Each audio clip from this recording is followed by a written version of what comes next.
La Seconde Guerre mondiale avait profondément bouleversé les esprits. L'occupation, la réalité des camps de concentration et d'extermination avaient créé un traumatisme si grand que toute trace d'humanisme avait disparu dans les œuvres littéraires à la fin de la guerre. Les artistes avaient émigré, loin des censures imposées par le régime nazi. Paris et l'Europe avaient perdu leur place de leader dans l'art au profit des États-Unis et de New York. Le réel était devenu si insupportable que l'art appelait à une liberté de création, à réinventer radicalement les genres et à un retour sur l'expérience émotionnelle. Les frontières entre les arts tombaient et les rapports entre créateurs et interprètes commençaient à changer.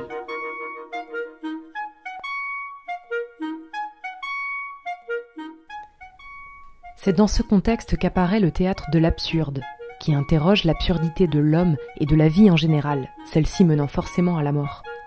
Il s'agit d'un théâtre sec, sans psychologie, qui fait rire en gardant son sérieux. Rien à voir avec la tragédie ou la comédie. Ce nouveau genre théâtral montre une absence d'histoire, une absence de cohérence de l'intrigue ou de logique dans les dialogues. Dans La Cantatrice chauve, une pièce d'Eugène Ionesco créée en mai 1950, les personnages font penser à des marionnettes, incapables d'avoir une communication claire entre eux. Voici un extrait mis en scène par Jean-Luc Lagarce en 1991. Tiens, c'est écrit que Bobby Watson est mort. Mon Dieu, le pauvre, quand est-ce qu'il est mort? Pourquoi prends-tu cet air étonné? Tu le savais bien, il est mort il y a 2 ans. Tu te rappelles, on a été à son enterrement, il y a 1 an et demi. Bien sûr que je me rappelle. Je me suis rappelé tout de suite. La pauvre Bobby.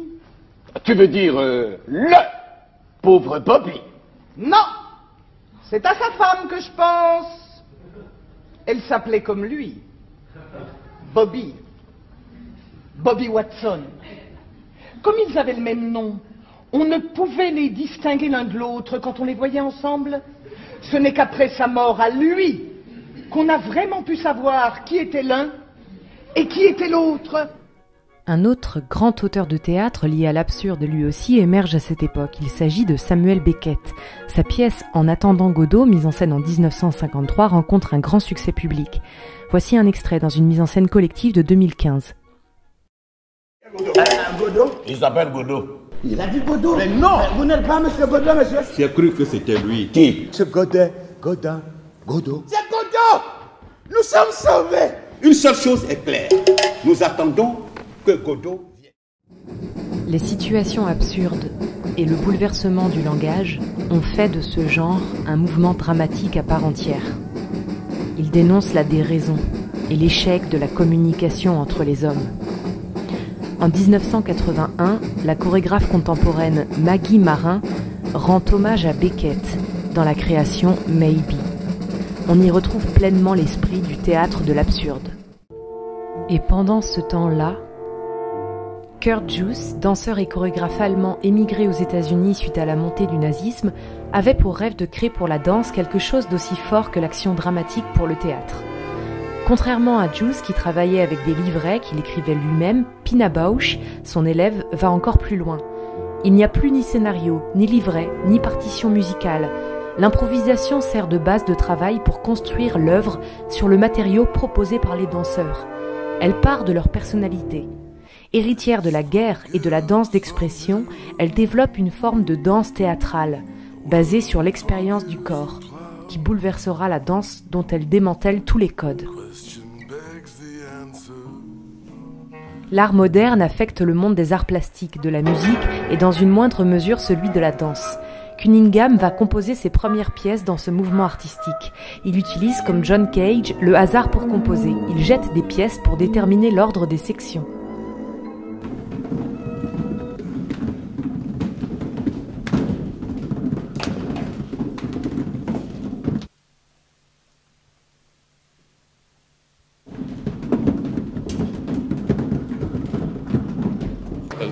Les deux choses sont séparées, mais on existe au même temps. Cunningham fait coexister dans ses chorégraphies la danse, la musique, l'œuvre plastique, sans qu'aucune forme ne prédomine sur l'autre en scène. A kiss Aux États-Unis, les grands restaurants se séparent des danseurs qu'ils engageaient pendant leur soirée. Ces derniers décident donc de travailler dans leur coin et de monter leur propre spectacle, les comédies musicales. Ils s'inspirent de la danse classique, des claquettes, du lindy hop et même des danses ethniques. Jack Cole, l'un des maîtres de la danse jazz, s'inspire par exemple des formes de danse indienne qu'il a étudiées. Il travaillera en étroite collaboration avec Marilyn Monroe et influence par exemple sa performance iconique dans Diamonds Are a Girl's Best Friend.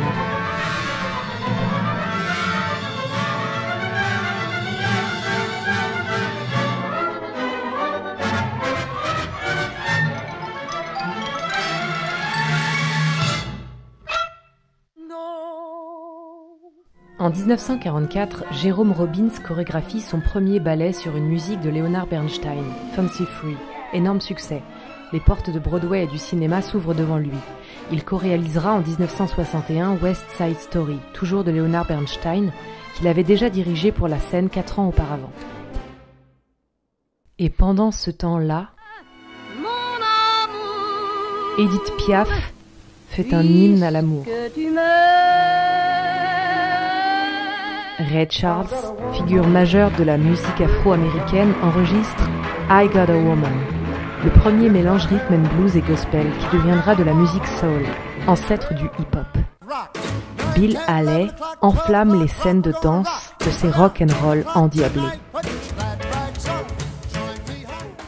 Dalida triomphe avec Bambino, qui restera classé numéro 1 pendant 31 semaines en France, et qui sera la deuxième chanson à s'être classée le plus longtemps du pays à la place numéro 1 du hit-parade. Les compositeurs muselés par les politiques autoritaires se libèrent. Le compositeur russe Dmitri Shostakovich, qui a dû composer en respectant jusque-là les contraintes imposées par le régime totalitaire de Staline, se défoule après la mort de celui-ci, en composant ce portrait acide et caricatural de Staline.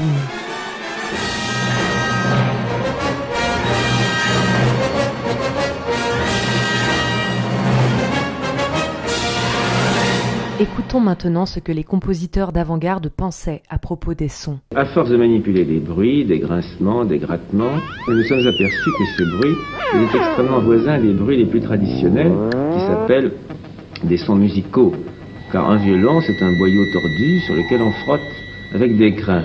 Et par conséquent, pourquoi s'interdire de retrouver des gestes au fond traditionnels avec d'autres matériaux, d'autant plus que grande nouveauté et grand moyen d'action, le disque puis le magnétophone nous donnaient le moyen d'agir sur ces sons. Toujours à la recherche de sons les plus originaux, les partitions deviennent de plus en plus graphiques.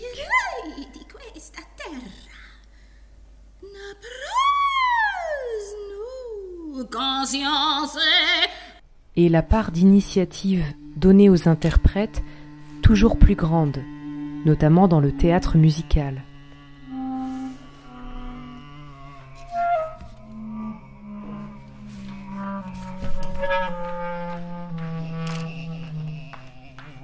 Les artistes s'inspirent les uns des autres pour concevoir leurs œuvres. Les principes des mobiles de Calder se retrouvent par exemple dans des compositions musicales ouvertes, sans début ni fin. Et pendant ce temps-là,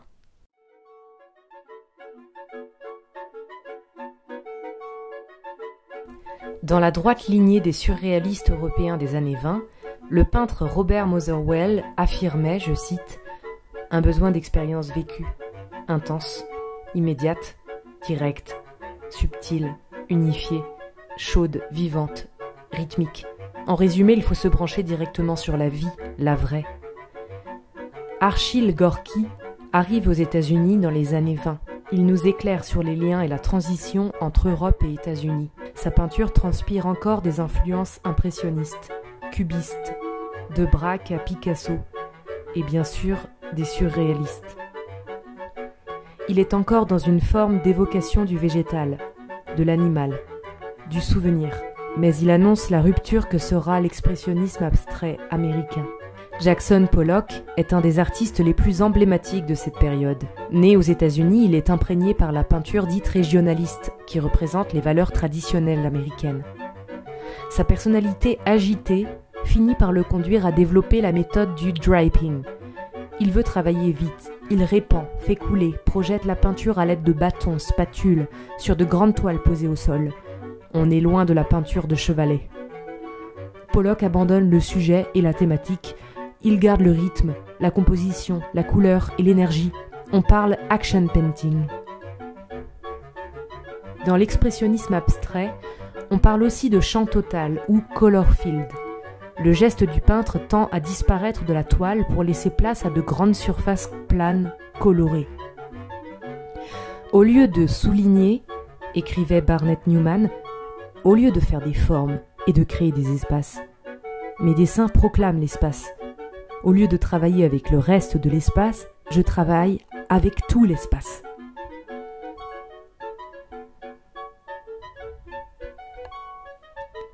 Pour Newman, la surface colorée ne doit pas être limitée par les bords de la toile.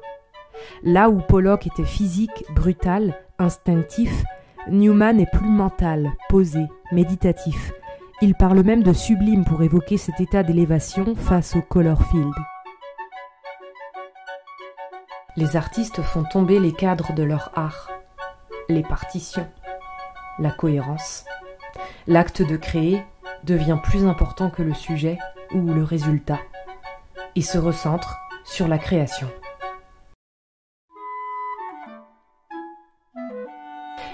Pour les plus curieux, les liens des vidéos sont dans le descriptif ci-dessous.